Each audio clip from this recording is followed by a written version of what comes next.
संविधान के ऊपर हमला है, आईन के ऊपर हमला है। बाबा साहब डॉक्टर अम्बेडकर का जुड़ाव बंगाल से, यहाँ चुनाव लड़े थे। आर्टिकल 14 कॉन्स्टिट्यूशन का, उसके अंदर अमेंडमेंट किया गया कि अब किसी इस देश का सिटीजन धर्म के आधार पर तय किया गया। अगर मुसलमान बांग्लादेश का है, अफगानिस्तान और पाकिस्तान का है, तो उसे नागरिकता नहीं दी जाएगी और दूसरे धर्म के लोगों को दिया जाएगा। ये हमला संविधान पर है, रिजर्वेशन पर है, दलितों के ऊपर है, सबके ऊपर है। लेकिन पूरे देश में जो सीए एनआरसी के खिलाफ आंदोलन चल रहा है, उसमें मेनली मुस्लिम समाज के ही लोग कर रहे हैं। दूसरे नंबर पर दलित समाज, दलित ही साथ दे रहा है मुस्लिम समाज का, और दूसरा साथ नहीं दे। दलित समाज को संविधान से फायदा हुआ, इमोशनल टच भी है। बाबा साहब डॉक्टर अम्बेडकर इसके चेयरमैन हैं और 26 नवंबर 1949 को जब ये संविधान लागू किया गया था, एडॉप्ट किया गया था, 11 दिसंबर 1949 आरएसएस ने संविधान को जलाया था और बाबा साहब का पुतला भी जलाया था। और गोलवलकर जो संघ के सारे संघ चालक थे, उन्होंने कहा था कि मनुस्मृति वाला संविधान चाहिए। शुरू से संविधान नहीं चाहते थे और संविधान का फायदा बहुत लोगों ने लिया। हमारे बीच में प्रेम कुमार माझी जी हैं, असिस्टेंट प्रोफेसर हैं, बालाजी हैं। ये संविधान का ही तो फायदा और उसका फायदा। लेकिन उस संविधान के ऊपर हमला हुआ तो आपने कुछ किया है? मुझे तो नहीं लगता बंगाल में दलितों ने कुछ किया, पूरे देश में नहीं कुछ किया। पैसन ने 2012 में हमने इसके खिलाफ आंदोलन चलाया, वो भी केंद्र। आप जिसका खाते हो, आपके बच्चे नहीं हैं क्या? नहीं आगे पालने? आपकी कौम से कोई दर्द नहीं है? देश से मोहब्बत नहीं है क्या? आगे आने वाले पीढ़ी को क्या देना चाहिए? कुछ तो करना चाहिए। कोई प्रोटेस्ट नहीं है।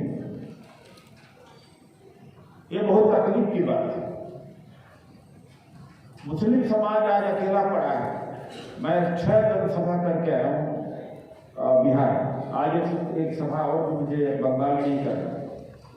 कम से कम सैकड़ों सभाओं का इन्विटेशन है कि आके बोलिए।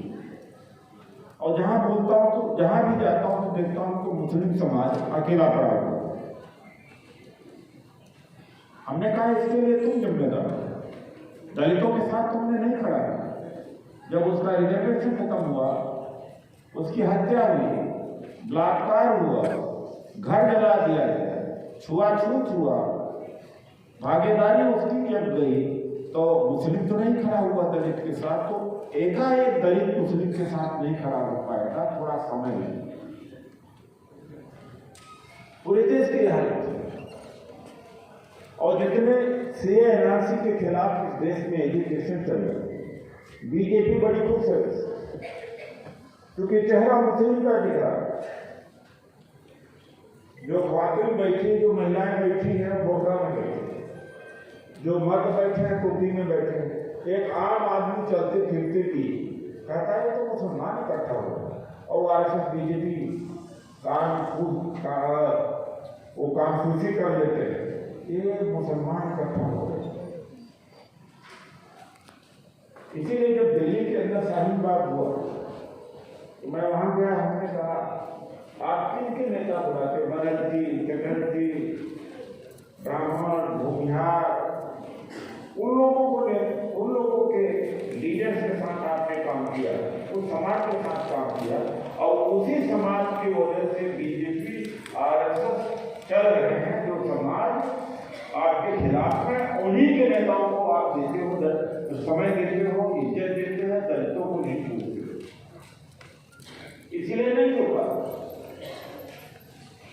आरएसएस को चलाने, बीजेपी को चलाने इस देश का बनिया ब्राह्मण राजपूत ही है और कौन? बैकवर्ड अगर जुड़े भी हैं तो वोट देने के लिए थोड़ा बहुत कुछ मिल जाए, दलित भी दलित दिखाने के लिए। पूरे देश की बात कर रहा हूँ मैं, बंगाल की बात नहीं कर रहा हूँ। बंगाल पूरा देश नहीं है, यहाँ की परिस्थिति अलग है, लेकिन पूरे देश क्योंकि आरएसएस बीजेपी पहले यहाँ आई नहीं थी, अब आने आ गई है। तो मैं बता भी देना कि दलित और पिछड़े इनके हथियार के रूप में इस्तेमाल होते हैं। तो संविधान बदलना शुरू कर दिया, जिस संविधान को शुरू से नहीं माना था इस तरीके से बदल दिया। तो इसलिए दलित समाज के लिए भी जिंदगी और मौत का सवाल है। ये जो सी और एनआरसी की जो लड़ाई है इसमें साथ इनका देना चाहिए। 7 फरवरी 20 को सुप्रीम कोर्ट में उत्तराखंड की बीजेपी की सरकार ने जाकर के कहा कि reservation is not a fundamental right, reservation मौलिक अधिकार नहीं है। तो सुप्रीम कोर्ट ने भी कहा हाँ ठीक कह रहे हो, रिजर्वेशन लागू करना न लागू करना सरकार के ऊपर निर्भर करता है। तो अब आप फंडामेंटल राइट की तरह से आप रिजर्वेशन को नहीं क्लेम कर सकते, वो लागू करें या न लागू। अभी प्रोफेसर प्रेम कुमार जी कह रहे थे कि 10,000 अभी टीचर्स कॉलेजेस में परमानेंट हुए हैं, जो एडहाक हुआ करते थे, कॉन्ट्रैक्ट पे थे और रिजर्वेशन नहीं फॉलो हुआ। बंगाल का जो दलित है शुरू में तो सबसे ज्यादा एडवांस था, पढ़ा लिखा था, लेकिन अब सबसे ज्यादा पिछड़ा है। मैं पूरे मंच से बता सकता हूँ कि किसी को यह नहीं पता होगा कि सीपीएम के सरकार में कितने % रिजर्वेशन लागू हुआ है, कितना बैकलॉग है, किसी दलित को नहीं पता होगा। लड़े में जरूर आओ, अहंकार जरूर। अब इन्होंने जब एक घटना बताई तो हमें कहा कि मैं तो हैरान था, 10,000 यूपी बिहार में नहीं हो सकता था या हरियाणा और पंजाब में नहीं हो सकता, 10,000 कम नहीं होता। उसमें आपका 3,000 टीचर्स है या शेड्यूल कास्ट के 3,000 होते, 3,000 लोगों को रोजगार मिलता, टीचर मिलते, प्रोफेसर होते। इसमें से कोई लड़ाई करने वाला है, लेक्चर देने वाला। मैं अभी डॉक्टर साहब से बात कर रहा था, उनका आज हमें ऑर्गेनाइजर की जरूरत है, स्पीकर की जरूरत कम। स्पीकर बन के ही तो समाज को तोड़ दिया। आप लेक्चर दे करके आओ, पीछे मुड़ को देखोगे कि संगठन खराब है। इसलिए हमने कैडर बनाया, ऑर्गेनाइजेशन खड़ा किया और दलित के साथ पास कोई और पूंजी नहीं, न मीडिया की पूंजी है, न जमीन की पूंजी है, न फाइनेंस की पूंजी है, न न्यायपालिका की पूंजी है, केवल पूंजी संख्या की। और संख्या कैडर से ही आती है, कैडर ही लड़ता। अगर कैडर बेस कोई ऑर्गेनाइजेशन होता तो कलकत्ता की सड़क पर निकल गया होता है जब 7 फरवरी 2020 को रिजर्वेशन के खिलाफ सुप्रीम कोर्ट का फैसला। लेकिन बातें चाहे जितना कर लो, उससे परिस्थितियां नहीं बदलती। इसी में हम बर्बाद हो गए, हमारा खत्म भी हो गया। 80-90% हमारा जो रिजर्वेशन था SC/ST का समाप्त। कुछ लोग ये कहते हैं कि रिजर्वेशन तो 2% वालों का, 4% वालों का, इससे क्या होने वाला। उन मूर्खों से हम कहना चाहता हूँ कि रिजर्वेशन की वजह से एजुकेशन आई, रिजर्वेशन की वजह से चेतना आई, न कि एजुकेशन की वजह से रिजर्वेशन आया, बल्कि रिजर्वेशन से सब आया। अगर रिजर्वेशन न होता तो मैं गांव में पैदा हुआ था, उसी गांव में सड़ जाता, मजदूरी करता रहता। अगर इतना ही चेतना है, जागृति है, तो जाति खत्म करो, सारे दलित एक हो जाओ। अगर चेतना तो रिजर्वेशन जब समाप्त हो जाएगा तो जो उन्होंने बकवास कहा वो धीरे धीरे चेतना भी समाप्त हो जाएगी और पुराने जमाने में हम लौट जाएंगे। हमें महसूस भी नहीं होगा। जैसे यहाँ पर कम्युनिज्म ने जिस तरह से माहौल पैदा किया कि हमारे लोगों ने जिस सोचा कि जाति व्यवस्था है, गुलाम बनते रहे, कमजोर बनते रहे। मैं कई बार कहा कि भाई कम्युनिस्ट प्रदेश में या माहौल में जाति व्यवस्था नहीं है तो दलित समाज का भी, पिछड़े समाज का भी कोई बनर्जी, चटर्जी और बंदोपाध्याय, भट्टाचार्य, वासु जैसे नेता पैदा होना चाहिए। क्यों नहीं कोई पैदा? बल्कि आशीष नंदी ने बड़ी अच्छी बात की कि 100-200 साल में बंगाल में कोई बैकवर्ड दलित नेता पैदा होने वाला नहीं, क्योंकि हम लोगों ने सोचा गरीब आदमी दो ही पैदा, और उसी भ्रम में हम जिंदगी जीते रहे। तो अब ये भ्रम आएगा कि जब रिजर्वेशन नहीं होगा तो एजुकेशन नहीं होगी और अवेयरनेस नहीं होगी, तो धीरे धीरे जब हम गुलाम बन जाएंगे। तो मैंने तो देखा अंधविश्वास का पराकाष्ठा है आपको, वो तालाब में गंदे मिट्टी में लेटते, ये कौन सा है? तो रिजर्वेशन इतना जरूरी है, ये हमारे लाइफ एंड डेथ का सवाल है। और जिन नेताओं ने किया, कुछ तो नेता ऐसे हैं जो गंजे को कंघी बेचते हैं, यहाँ आकर के जोगेंद्रनाथ मंडल से, डॉक्टर अम्बेडकर से, फूले से, साहू से इकट्ठा शुरू करेंगे, बोलेंगे, बड़ा धारदार बोलेंगे, इतना धारदार बोलेंगे कि सारे लोग खुश हो जाएंगे। लेकिन वो ये रिक्रूटमेंट के बाद की बात हो, जमीन के सवाल के बाद से, स्पेशल कंपोनेंट प्लान लागू हुआ कि नहीं लागू हुआ, रिजर्वेशन लागू हुआ कि नहीं हुआ, क्यों नहीं लागू हो रहा है, बैकलॉग है कि नहीं है, इस बात को लड़ाई नहीं लड़ेंगे, बल्कि एक तरह से गंजे को कंघी बेच के चले जाएंगे। हमारे पढ़े लिखे लोग भी बड़े खुश हो जाएंगे कि चलो वासु चटर्जी और उपाध्याय के खिलाफ बहुत बढ़िया बोला, उसी में बात हो जाएगी। मैं उन लोगों में से नहीं हूँ। हम अधिकार की बात करते हैं, भागीदारी की बात करते हैं, राहत देने की बात करते हैं, मदद करने की बात करते हैं, और देश के संसाधनों की भागीदारी की बात करते हैं, रिजर्वेशन लागू करने की बात करते हैं। हम भावना वाली बात नहीं करते हैं, काम वाली बात करते हैं। हमारे दलित मूवमेंट ज़्यादातर भावना वाला ही हो गया है, काम वाला नहीं है, भावना वाला है, और भावना से काम नहीं चलता, उसी की वजह से आरक्षण समाप्त हुआ है, निजीकरण हुआ। अभी जो पेट्रोल कंपनी जो बेहद मुनाफे में थी, BPCL, उसको बेचा जा रहा है, रेलवे बेचा जा रहा है, सब बेच दिया। आप जानते हैं, आपको खत्म करने के लिए, बैकवर्ड को खत्म करने, हालांकि बैकवर्ड तो इतना सोया हुआ जिसका कोई मुकाबला नहीं है। कपास जी के दिल में बड़ी तड़पन है और वह बैकवर्ड इनसे नहीं जुड़ पाते हैं। कोशिश तो इन्होंने बहुत किया था, लड़ाई तो मंडल को दलित ही लड़ा, तो बैकवर्ड तो कहीं लड़ता उड़ता नहीं। कोशिश किया जाना चाहिए कि बैकवर्ड को, इसलिए मैंने अपना समय काट करके इनको दिया है। इनका परसों हमारी बात हुई, कहा किसी ने मुझे खबर नहीं किया, हमने कहा आप भी जुड़े रहे, एक तरफा नहीं हो सकता। आप भी 10-20 कार्यकर्ता विकसित करिए, बीच में डालिए, तालमेल होना चाहिए, और बिना कार्यकर्ता खड़े कि कुछ नहीं हो सकता।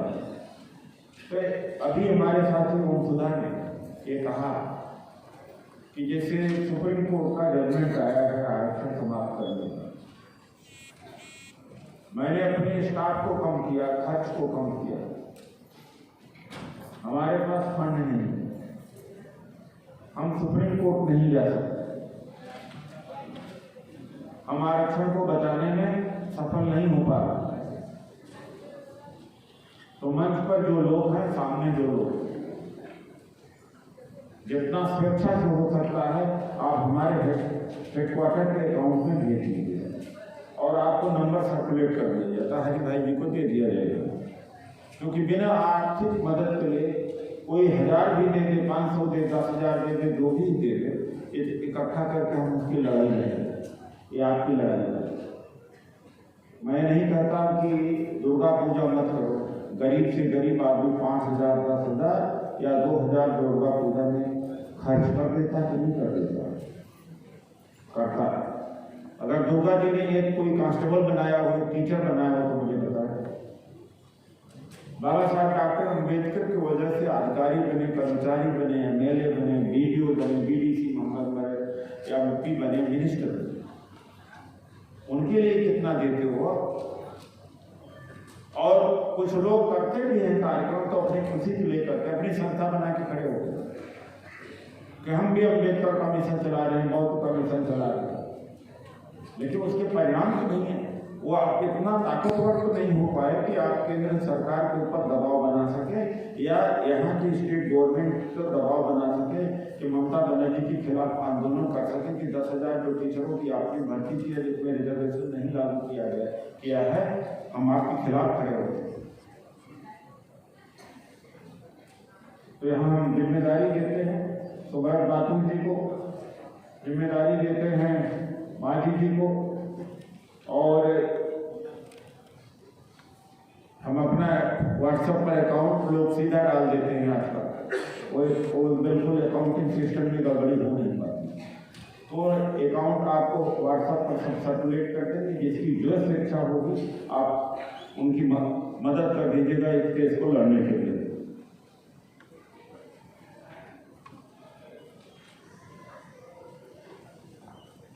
मैं एक बात और भी कह रहा था प्रोफेसर प्रेम कुमार जी, अगर किसी ने कोई स्टडी कंडक्ट किया हो कि सीपीएम के टाइम में रिजर्वेशन की क्या हालत है, वर्बली मुझे बताया गया था कि 4% रिजर्वेशन स्टेट गवर्नमेंट ने इम्प्लीमेंट किया था, जबकि आबादी 29 या 28% है और एक कॉन्स्टिट्यूशनल मैंडेट है कि स्टेट की जो पॉपुलेशन है उसके हिसाब से स्टेट गवर्नमेंट ने शेड्यूल कास्ट का कोटा निर्धारित होगा।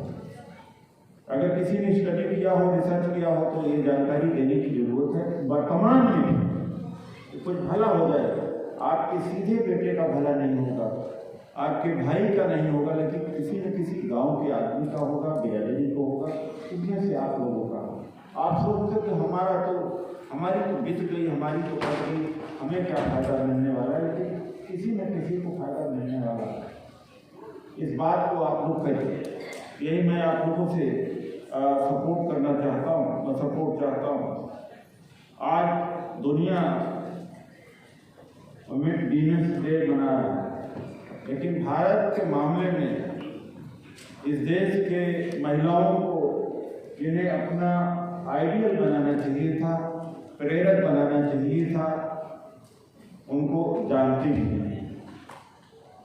डॉक्टर अम्बेडकर ही ऐसे थे जिन्होंने एक बिल पेश किया और ये कहा कि लड़का हो लड़की धन संपत्ति में बराबर दोनों का अधिकार होना चाहिए। पहले महिला का अधिकार संपत्ति में नहीं हुआ करता। दूसरी बात यह है कि बचपन में ही शादी हो जाए या गर्भ में शादी हो जाए, पहले तो ये कह देते कि तुम्हारे यहाँ बेटा हुआ और मेरे यहाँ बेटी हो तो मैं शादी कर दो, हो जाए। और बचपन में ही अगर लड़का मर गया तो आजीवन औरत शादी नहीं कर सकती थी। सफेद धोती पहन करके, सफेद कपड़े वस्त्र धारण करके वृंदावन में रहती थी और बाल को उनको अपना बाल बना के